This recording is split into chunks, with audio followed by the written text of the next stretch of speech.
बच्चों, इकोलॉजी का MBBI question का एक हमारे पे ड्यू है, बचा हुआ है। आज हम लोग उसको डिस्कस कर लेते हैं। आप लोग इसको भी क्या करिएगा, नोट्स से कंफर्म करके एक बार दोहरा जाइएगा, देख जाइएगा, काफ़ी फ़ायदेमंद हो सकता है आपके एग्ज़ाम के लिए। चलिए स्टार्ट करते हैं। यहाँ देखना, पहला क्वेश्चन है डायपोज और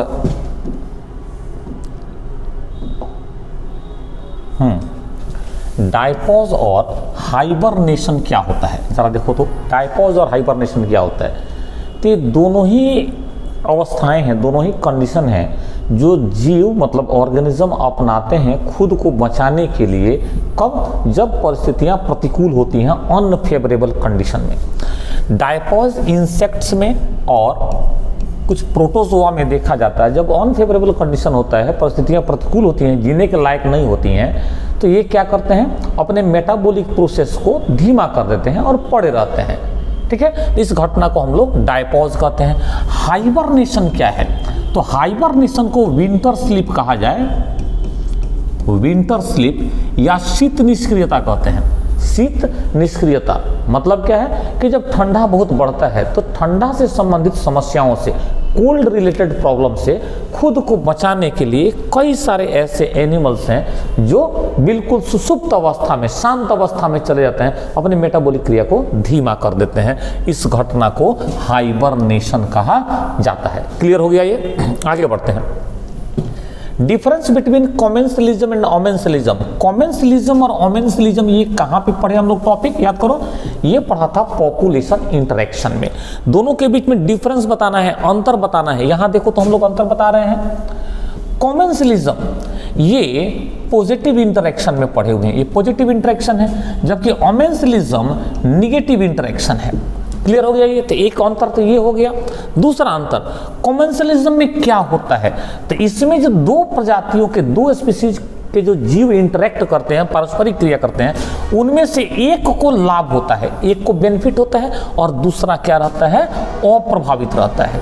ठीक है, ओमेंसलिज्म इसका उल्टा है। इसमें जो दो स्पीसीज इंटरेक्ट करते हैं, पारस्परिक क्रिया करते हैं, उसमें से एक को हानि होती है और दूसरा अप्रभावित रहता है। क्लियर है ये? इसको देख लीजिए। अगला क्वेश्चन है हाइड्रोफाइटिक और जेरोफाइटिक प्लांट्स क्या होते हैं। हाइड्रो का मतलब ही होता है वाटर। वाटर में जो प्लांट होते हैं उनको हाइड्रोफाइटिक प्लांट कहते हैं, जैसे जलकुंभी है, वाटर हायसिंथ, जैसे लोटस है, कमल, हाइड्रिला है, ये सब के सब कैसे प्लांट हैं? हाइड्रोफाइटिक प्लांट हैं। जेरोफाइटिक प्लांट पानी के कमी वाले एरिया में, एरिड रीजन में जो प्लांट होते हैं, मरुस्थल में, डेजर्ट में जो प्लांट होते हैं, उन्हीं को जेरोफाइटिक प्लांट कहा जाता है। ऑपुन्सिया, कैक्टस, ये सब कैसे प्लांट है? नागफनी वगैरह कैसे प्लांट है? ये सब के सब जेरोफाइटिक प्लांट्स हैं। आगे चलो, बहुत ही आसान से क्वेश्चन है इस सेगमेंट से। यहाँ देखो, एडेप्टेशन इन जेरोफाइटिक प्लांट्स, वही बात है। जेरोफाइटिक प्लांट्स पानी की कमी वाले क्षेत्रों में पाए जाने वाले प्लांट्स में क्या क्या एडेप्टेशन या क्या क्या अनुकूलन पाया जाता है। एडेप्टेशन का मतलब अनुकूलन, क्या क्या पाया जाता है, तो ये भी हम लोगों ने बढ़िया से पढ़ा हुआ है, सब नोट्स में आपके बना हुआ है कि ऐसे जो प्लांट होते हैं मरुस्थल वाले, डेजर्ट वाले, पानी तो कम रहता है, तो पानी बचाने के लिए सारा जुगाड़ करते हैं, तो इनका जड़ जो होता है, रूट, ये खूब डेवलप होता है, वेल डेवलप्ड रूट्स होते हैं, पानी के लिए खूब फैलते हैं पानी के सर्च में। दूसरा क्या है, तो इनके लिव्स को अगर देखोगे तो लिव्स इनके स्पाइन्स में, कांटों में परिवर्तित हो जाते हैं। इससे क्या फायदा होता है प्लांट को, तो जैसे ही लिफ का सरफेस एरिया घटता है तो जो ट्रांसपीरेशन है, मतलब कि जो पानी जो क्षति होती है प्लांट से, वो भी क्या हो जाता है, घट जाता है। अगली बात कहता है कि इनके जो स्टेम्स हैं वह गद्देदार होते हैं, तो गद्देदार होने से क्या फायदा है, इसी में वाटर जमा रहता है। और क्या बताओ, तो स्टेम पर और लीव्स पर क्यूटिकल का लेयर पाया जाता है। क्यूटिकल मोम जैसा, वैक्स जैसा मटेरियल जो क्या करता है, वाटर लॉस को रोकता है। और एक और बात बताया था, ऐसे प्लांट में जो स्टोमाटा होते हैं वो अंदर की तरफ धंसे होते हैं, जिनको संकेन स्टोमाटा कहा जाता है। ये सारे हो गए एडेप्टेशन जेरोफाइटिक प्लांट के। अगला क्वेश्चन, आर्टिफिशियल इकोसिस्टम या इसी को लिख रहे हैं एग्रो इकोसिस्टम क्या होता है? कृत्रिम पारितंत्र, आदमी ने जिस इकोसिस्टम को बनाया है उसी को आर्टिफिशियल इकोसिस्टम कहते हैं, मैन मेड इकोसिस्टम। क्लियर है ये? अब मैन मेड इकोसिस्टम में ही एक एग्जांपल क्या है, एग्रो इकोसिस्टम, मतलब हम लोग का खेत, हम लोग का बगीचा एग्रो इकोसिस्टम है। अब क्या है, तो इकोसिस्टम के लिए कैरेक्टर ही है कि उसमें एबायोटिक कंपोनेंट्स होते हैं और बायोटिक कंपोनेंट्स होते हैं। ये आपस में इंटरेक्शन करते हैं, पारस्परिक क्रिया करते हैं। एबायोटिक में आप जानते हैं टेम्परेचर आ जाएगा, एबायोटिक में एयर आ जाएगा, एबायोटिक में लाइट आ जाएगा, वाटर आ जाएगा, सॉइल आ जाएगा। तो यहाँ पर एग्रो इकोसिस्टम ये सब रहता है। अब बायोटिक, इसमें हम लोगों ने प्लांट लगा दिया, नहीं क्रॉप लगा दिया, गार्डन लगा दिया, तो ये सब क्या होगा, ये प्लांट है तो फोटोसिंथेसिस करेंगे, ये प्रोड्यूसर हो गए। और जब प्रोड्यूसर जहाँ भी होंगे तो वहाँ कंज्यूमर और डिकम्पोजर तो आ ही जाएंगे। तो ये क्या है, एक इकोसिस्टम बन जाता है। ठीक है, दूसरी चीज, difference between food chain and food web, खाद्य श्रृंखला और खाद्य जाल। फूड चेन खाद्य श्रृंखला, फूड वेब खाद्य जाल, इन दोनों में क्या अंतर है, ये पूछ रहा है हम लोगों से।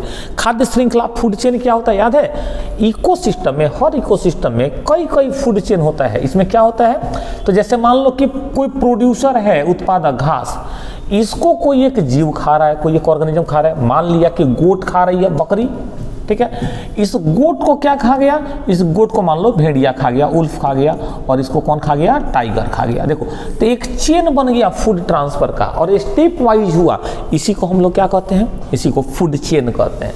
एक इकोसिस्टम में एक ही फूड चेन नहीं रहता है, एक इकोसिस्टम में कई कई फूड चेन होते हैं। जैसे मान लो इस ग्रास को तो रैबिट भी खा सकता था ना, इस ग्रास को कोई दूसरा भी खा सकता था, अब इस रैबिट को भी उल्फ खा सकता है, टाइगर खा सकता है। नहीं, फूड चेन जा करके दूसरे फूड चेन से जुड़ जा रहा है। अब ऐसे जुड़ने से क्या होता है, इकोसिस्टम में फूड चेन का नेटवर्क बन जाता है, और उस फूड चेन के नेटवर्क को हम लोग सब क्या करने लगते हैं, फूड वेब करने लगते हैं। फूड वेब क्या करता है, फूड इकोसिस्टम को स्टेबिलिटी प्रदान, स्थिरता प्रदान करता है। आगे बढ़ो, चलिए अगले स्लाइड की तरफ हम लोग आ रहे हैं। क्वेश्चन पूछा है कि डिकम्पोजिशन क्या है, अपघटन। अपघटन आपने पढ़ा है, डिकम्पोजिशन ये क्या है? तो याद करो, जितने मृत पादप जंतु होते हैं, डेड प्लांट्स, एनिमल्स, मृत पादप जंतु, अब क्या नहीं सड़ते हैं, इनमें होता है जटिल कार्बनिक अणु, कॉम्प्लेक्स ऑर्गेनिक मैटर। अब क्या है ना, ये कॉम्प्लेक्स ऑर्गेनिक मैटर जो है ये टूटते हैं किसमें, सिंपल इनऑर्गेनिक मैटर में, सरल अकार्बनिक अणुओं में, मतलब H2O और CO2 में। बात समझ रहे हो? इनको तोड़ने वाले को हम लोग डिकम्पोजर्स या अपघटक कहते हैं। तो अब आ जाते हैं डिफिनीशन पर। डिकम्पोजिशन क्या है, तो एक प्रोसेस है जिसमें decomposers dead plant, dead animals को क्या करते हैं, तोड़ देते हैं, किसमें, तो इनऑर्गेनिक मॉलिक्यूल्स में, H2O और CO2 में। यहां देखना, थोड़ा डिकम्पोजर का नाम भी याद रखना। जो बैक्टीरिया हैं वो डिकम्पोजर्स हैं, और सैप्रोफाइटिक फंजाई, मृतोपजीवी कवक, ये भी क्या है, डिकम्पोजर्स हैं। एक दो पॉइंट और ऐड कर दें अगर हम यहाँ पर, तो ये जो डेड प्लांट एनिमल्स हैं जिनका डिकम्पोजिशन होता है, इनको डेट्रिटस कहते हैं। इनको क्या कहा जाता है, डेट्रिटस। और ऐसे सारे जीव, ऐसे सारे ऑर्गेनिज्म जो डेट्रिटस को खाते हैं, उनको डेट्रीवोर्स कहते हैं। एग्जाम्पल में अर्थवर्म या केंचुआ कह सकते हो। क्लियर हो गया ये, अर्थवर्म या केंचुआ। आगे बढ़ते हैं बाबू, energy flow in the ecosystem. Ecosystem में एनर्जी फ्लो मतलब ऊर्जा का प्रवाह, ये पूछ रहा है आपसे। इसको भी पूरा डिटेल में आप पढ़े हुए हैं, लिंडमैन का याद करो law, 10% law of energy flow in the ecosystem. Ecosystem में ऊर्जा का 10% प्रवाह का नियम। यहां देखो तो क्या पढ़ा था, इकोसिस्टम में मान लो प्रोड्यूसर्स हैं, ठीक है, इनको खाते हैं प्राइमरी कंज्यूमर्स, प्राथमिक उपभोक्ता, इनको खाते हैं सेकेंडरी कंज्यूमर्स, द्वितीयक उपभोक्ता, और इनको खाते हैं तृतीयक उपभोक्ता या टर्शियरी कंज्यूमर्स। अब देखना जरा सा कैसे एनर्जी ट्रांसफर होता है। क्या होता है, यहां देखो क्या होता है। मान लो कोई देख लीजिए ये सन है, हाँ ये सन हो गया। अब सन से एनर्जी मिलता है प्रोड्यूसर्स को, बात समझ में आ रही है। अब सन का सारा एनर्जी प्रोड्यूसर नहीं लेते हैं, सिर्फ लेते हैं पार, जिसको हम लोग फोटोसिंथेटिकली एक्टिव रेडिएशन कहते हैं। अब ये प्रोड्यूसर ले लिए, मान लिए कि ये कितना लिए, हम लोग मान के चल रहे हैं 10,000 जूल लिए, ठीक है। तो अपना फोटोसिंथेसिस किया, सब कुछ किया, बायोमास बनाया। अब ये जितना एनर्जी लिया है ना, उसका 90% तो ये लॉस कर देता है हीट वगैरह, रेस्पिरेशन वगैरह में, और सिर्फ 10% ही क्या होता है, अगले ट्रॉपिक लेवल पे, पोषण स्तर पे ट्रांसफर होता है, मतलब प्राइमरी कंज्यूमर को मिलता है। तो 10,000 का 10% कितना मिलेगा प्राइमरी कंज्यूमर को, मान लो 1000 जूल मिलेगा। ये भी वही काम करेंगे, अपना जो इतना इनको एनर्जी मिला है उसका 90% ये लॉस करेंगे हीट वगैरह के फॉर्म में, इसका 10% जो है अगले ट्रॉपिक लेवल पे, अगले पोषण स्तर पर ट्रांसफर होगा। तो इनको कितना मिलना चाहिए, हमारे इक्वेशन के हिसाब से इनको 100 जूल मिला, ठीक है। ये अभी वही काम करते हैं, अपना एनर्जी जितना मिला था उसका 90% लॉस करते हैं हीट वगैरह के फॉर्म में, और 10% ही अगले लेवल पर जाता है। तो ये बेचारे को सिर्फ 10 जूल मिलेगा, दिख रहा है ये। हाँ, यही है एनर्जी ट्रांसफर का 10% लॉ, और यही है इकोसिस्टम में एनर्जी का फ्लो। इसमें खास बात क्या समझना है बाबू, कि जो एनर्जी फ्लो होता है, ध्यान से देखो, प्रोड्यूसर से मतलब लोअर ट्रॉपिक लेवल से टर्सरी कंज्यूमर मतलब हायर ट्रॉपिक लेवल तक होता है। तो डायरेक्शन हमेशा सीधा रहता है, मतलब एनर्जी फ्लो का डायरेक्शन इकोसिस्टम में यूनि डायरेक्शनल होता है, एक दिशा में होता है।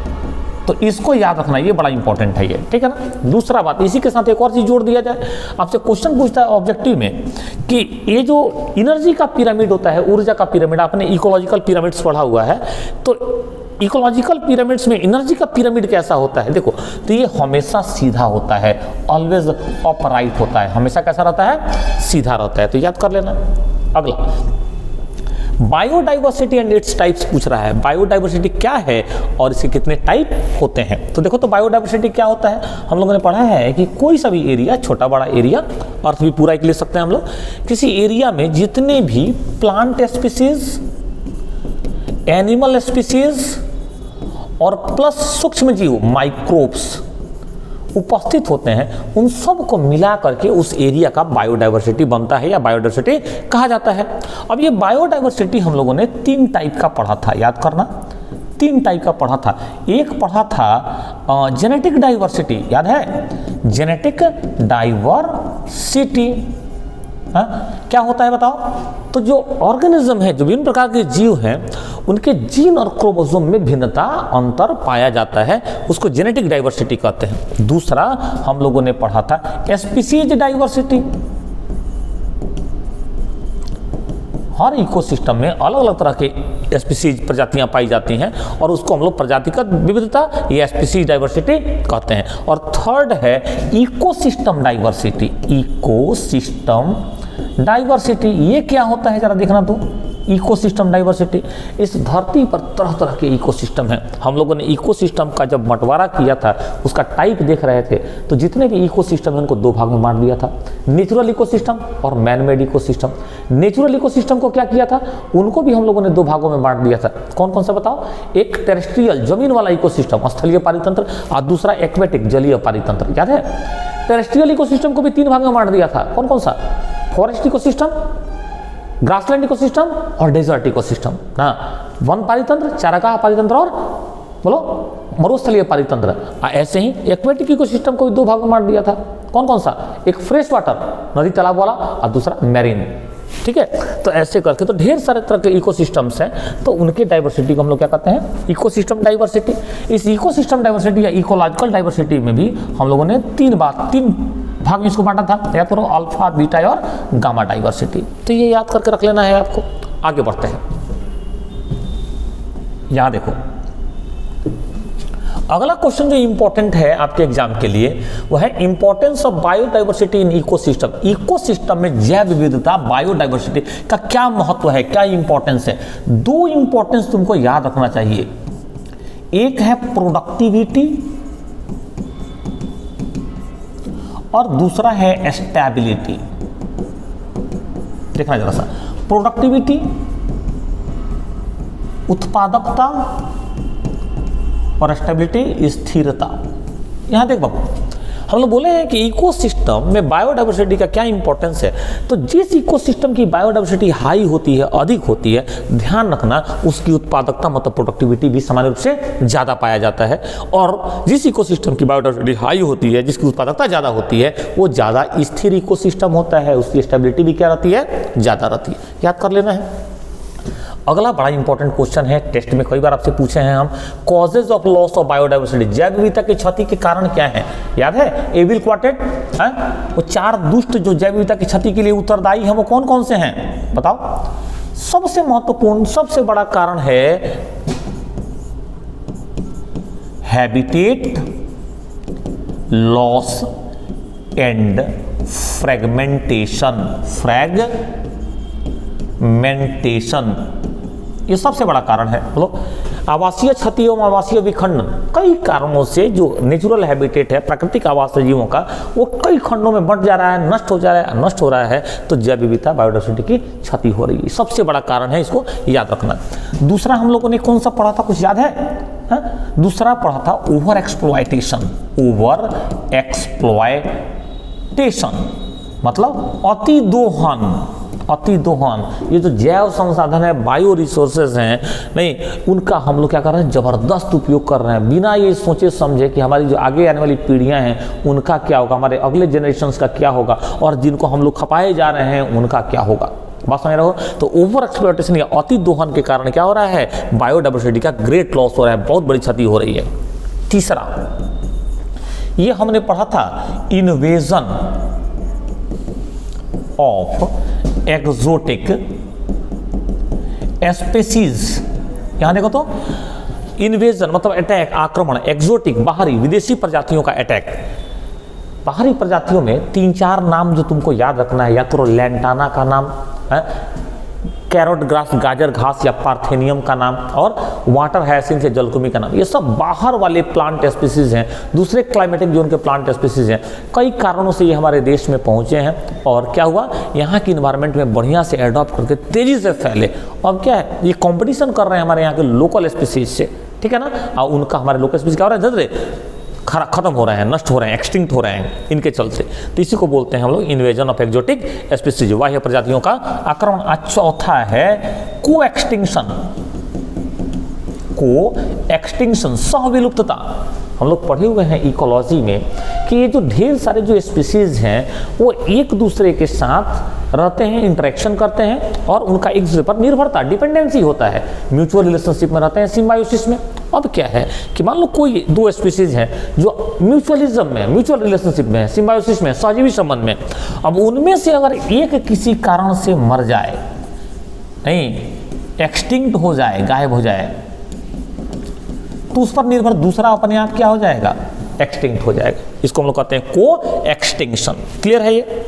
नेक्स्ट है इंडेमिक स्पीसीज क्या होते हैं। देखो जरा सा, इंडेमिक स्पीसीज क्या होते हैं। इंडेमिक स्पीसीज ऐसे स्पीसीज जो इस अर्थ के किसी खास भाग में ही पाए जाते हैं, खास क्षेत्र में ही पाए जाते हैं, और इसके अतिरिक्त अर्थ पर और कहीं नहीं पाए जाते हैं, उनको इंडेमिक स्पीसीज कहा जाता है। इस घटना को इंडेमिज्म कहा जाता है। इंडेमिक स्पीसीज वीवी इलाके आप नोट किए होंगे, चेक करिएगा। नेक्स्ट देखो, एक्स सीटू कंजर्वेशन से क्या समझते हैं। एक्स सीटू कंजर्वेशन क्या है, याद है? एक्स सीटू का मतलब परस्थानीय या परस्थानीय संरक्षण। परस्थानीय संरक्षण हम लोग पढ़े हुए थे। तो कंजर्वेशन या संरक्षण में हम लोगों ने 2 टाइप का पढ़ा था। जो इंडेंजर्ड स्पीसीज है, जो संकटापन्न प्रजातियां हैं, उनको बचाने के लिए तरह तरह के उपाय किए जा रहे हैं, जिसको हम लोग कंजर्वेशन कहते हैं, या कंजर्वेशन ऑफ बायोडाइवर्सिटी कहते हैं, जैव विविधता का संरक्षण कहते हैं। ये 2 तरीके से किया जा रहा है। एक किया जा रहा है जिसको हम लोग इन सीटू कहते हैं, और दूसरे को कहते हैं एक्स सीटू, जो तुम्हारे से क्वेश्चन में पूछा गया, मैं दोनों ही बता दे रहा हूं। इन सीटू ऐसे इंडेंजर्ड स्पीसीज, संकटापन्न प्रजातियों का जब कंजर्वेशन मतलब संरक्षण उनके नेचुरल हैबिटेट, प्राकृतिक आवास में, जंगल में, तालाब, झील में जब किया जाता है, तो इसको हम लोग इन सीटू कंजर्वेशन या स्वस्थानीय संरक्षण कहते हैं। जिसमें आप लोगों ने नेशनल पार्क, राष्ट्रीय उद्यान, नहीं, wild life sanctuaries, biosphere reserve, ये सब कुछ पढ़ा हुआ है। ठीक है, तो ये इन सिटू कंजर्वेशन है। यहां पूछ रहा है एक्स सिटू कंजर्वेशन, कहता है कि जब ऐसे इंडेंजर्ड स्पीसीज को, संकटापन्न प्रजातियों को हम लोग क्या करें, कृत्रिम हैबिटेट में, आर्टिफिशियल हैबिटेट में, कृत्रिम आवास में, जैसे जूलॉजिकल पार्क्स है, जंतु उद्यान, बोटानिकल गार्डन,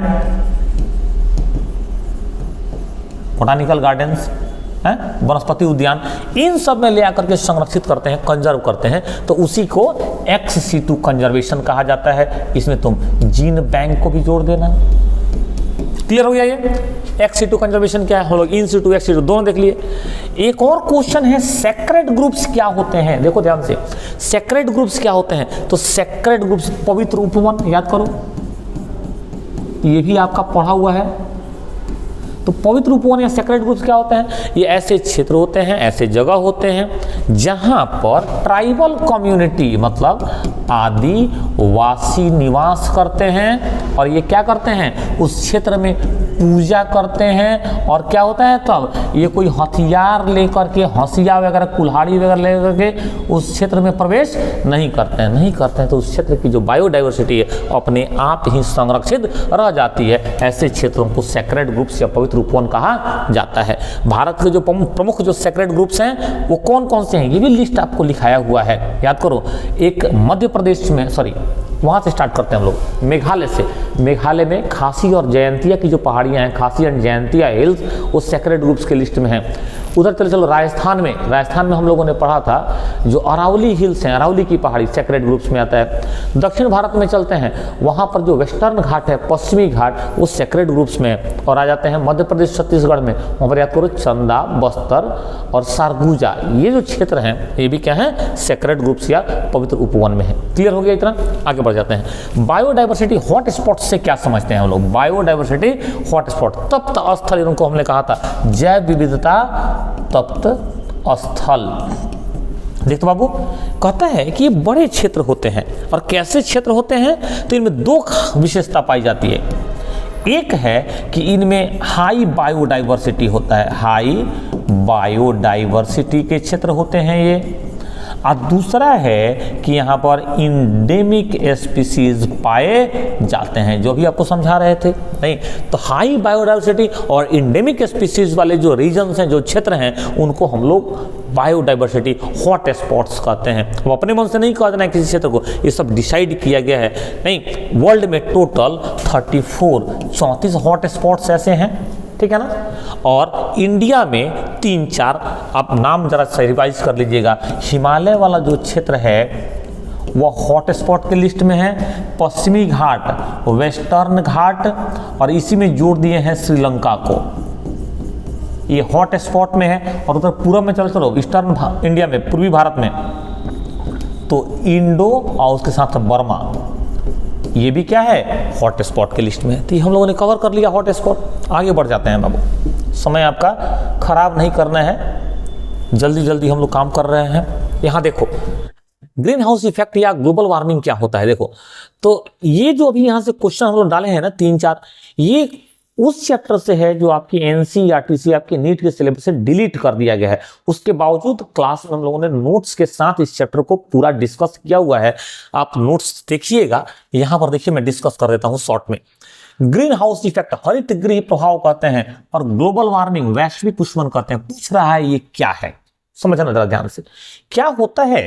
यहां देखो, मान लो कि ये पृथ्वी है, ये अर्थ है, हाँ, आइए मान लेते हैं कि सन है, समझना इसको। अर्थ के चारों तरफ इसका अपना एटमॉस्फेयर है, ये अर्थ का एटमॉस्फेयर है, ध्यान सुनना। और इसमें कई तरह का गैस है। सन से जो एनर्जी आता है ना अर्थ के पास, ये ध्यान रखना कि शॉर्ट वेव्स के, लघु तरंगों के रूप में आता है, शॉर्ट वेव्स या लघु तरंगों के रूप में आता है। उसी से हमारी अर्थ, हमारी पृथ्वी गर्म होती है, और फिर दिन में गर्म होती है, रात में क्या करती है, उस एनर्जी को पृथ्वी छोड़ती है, निकालती है एटमॉस्फेयर से बाहर।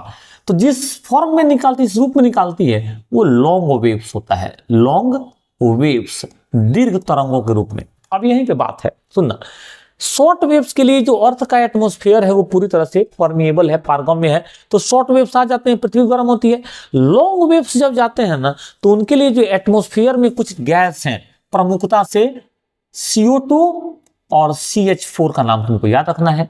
ये जो गैस हैं ये लॉन्ग वेव्स को जाने नहीं देते हैं, लेकिन इनका क्या है, इनका सांद्रण ही, इनका परसेंटेज ही एटमॉस्फेयर में बहुत कम है। लेकिन जहां जहां ये अणु मिलते हैं ना, तो ये लॉन्ग वेव्स को क्या करते हैं, अवशोषित करते हैं, एब्जॉर्ब करते हैं और पृथ्वी के नजदीक में इसको रिफ्लेक्ट करते हैं, परावर्तित करते हैं। अब इससे क्या होता है बोलो, तो अर्थ के नजदीक का जो एटमॉस्फेयर है वो गर्म हो जाता है। समझ आ रहा है? इसी को हम लोग ग्रीन हाउस इफेक्ट कहते हैं। और ये जो गैस का नाम लिखे हैं हम लोग, इनको ग्रीन हाउस गैस कहते हैं। बड़ा बढ़िया कॉन्सेप्ट है ये। इसी के चलते हमारे अर्थ का एवरेज टेम्परेचर, औसत तापमान लगभग 15 डिग्री सेल्सियस के आसपास है, 15 डिग्री सेल्सियस के आसपास है।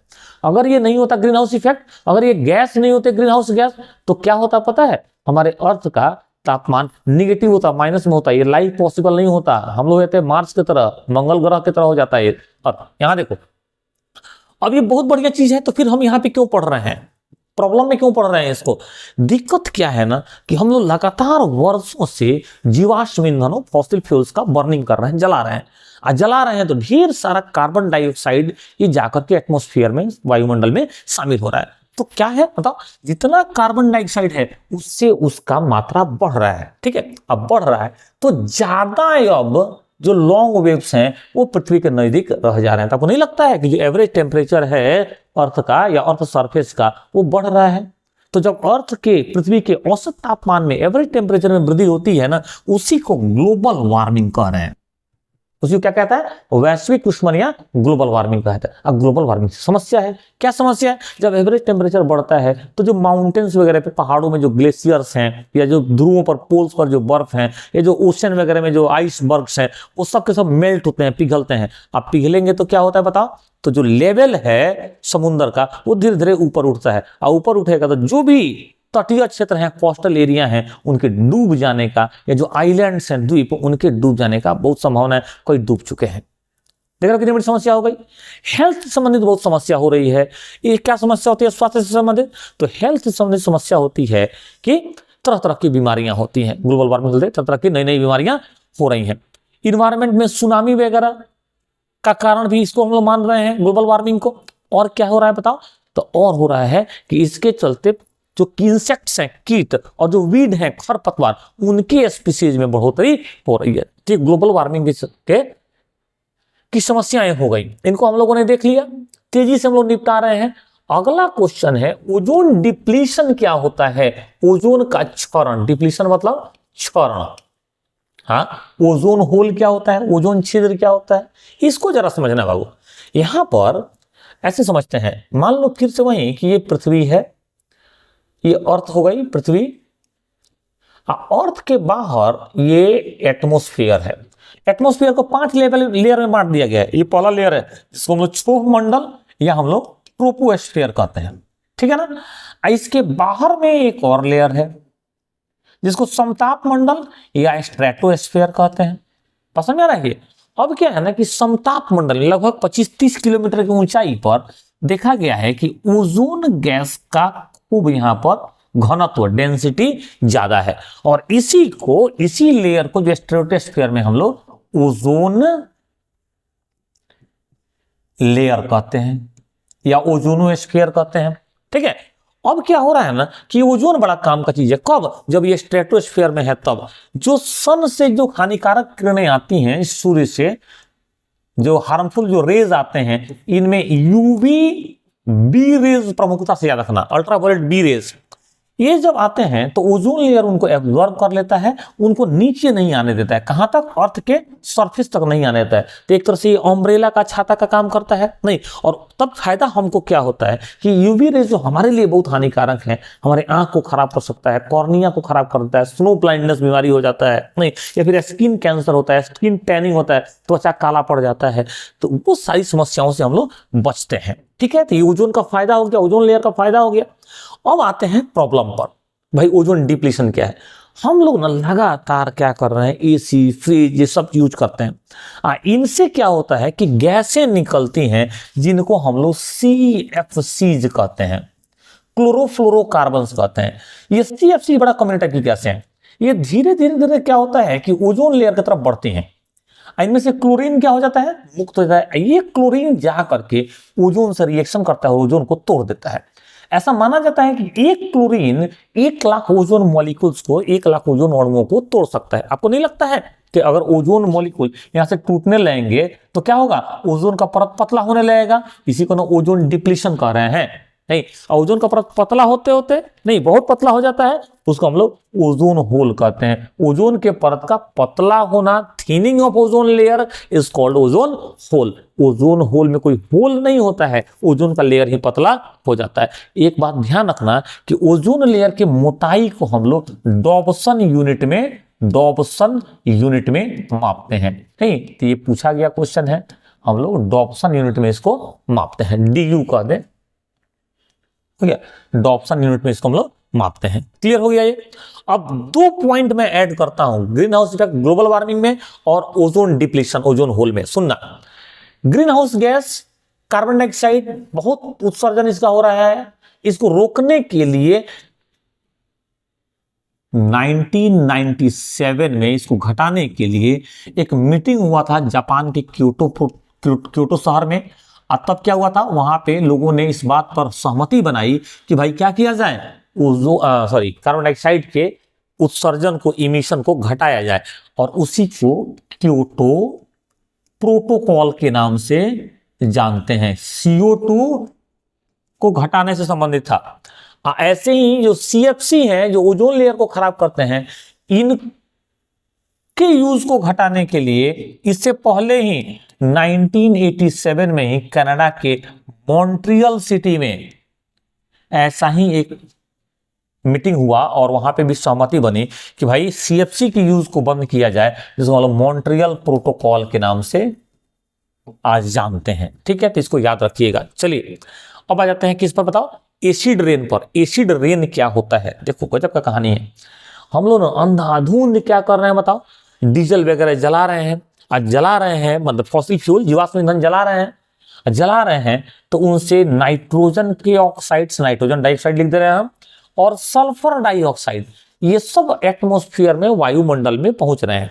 अब वायुमंडल में प्राकृतिक रूप से ही, नेचुरली ही नमी रहता ही है, H2O नमी। अब ये नमी मतलब H2O मॉइस्चर NO2 से जब रिएक्शन करता है तो HNO3 बनाता है, नाइट्रिक एसिड, और जब SO2 से रिएक्शन करता है तो 2 स्टेप में आकर के ये हाइड्रोक्लोरिक एसिड H2SO4 बनाता है। आपको पता ही है कि दोनों क्या है, स्ट्रॉन्ग एसिड्स हैं। अब जब वर्षा होती है ना, जब रेनफॉल होता है, तो उसी में घुल करके ये आइए आते हैं अर्थ के सरफेस पर। ऐसे ही रेन को एसिड रेन कहा जाता है। ध्यान रखना कि एसिड रेन का pH 5 या उससे क्या होता है, कम होता है। ठीक है, ये हो गया। एक और इसमें छोटा सा कॉन्सेप्ट है, स्मोक क्या होता है।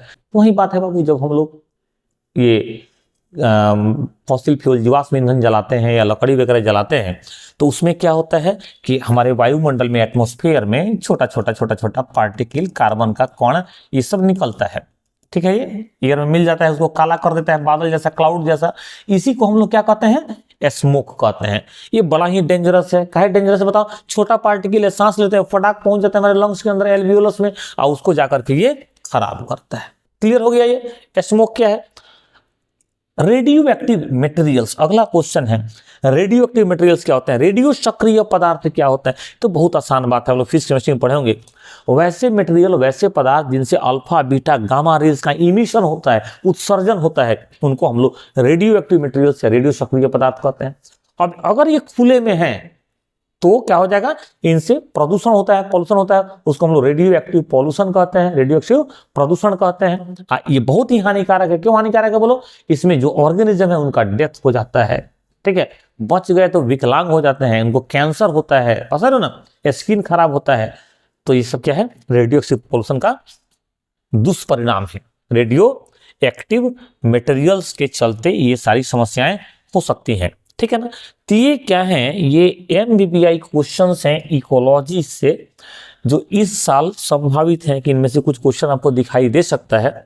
हमारा लास्ट ये वीडियो लेक्चर था MBBI क्वेश्चन से रिलेटेड। ठीक है, सबको अच्छे से रिवीजन मार जाना है। अब तो बिल्कुल ही टाइम नहीं है, स्पीड बढ़ा दीजिए, जितना कर सकते हैं उतना कर जाइए। ठीक है ना, नया कुछ भी नहीं पढ़ना है। ठीक है, थैंक यू सो मच, आप मेरे साथ बने हुए रहे 2 साल। ठीक है, बहुत बहुत आभार आप लोगों का, थैंक यू।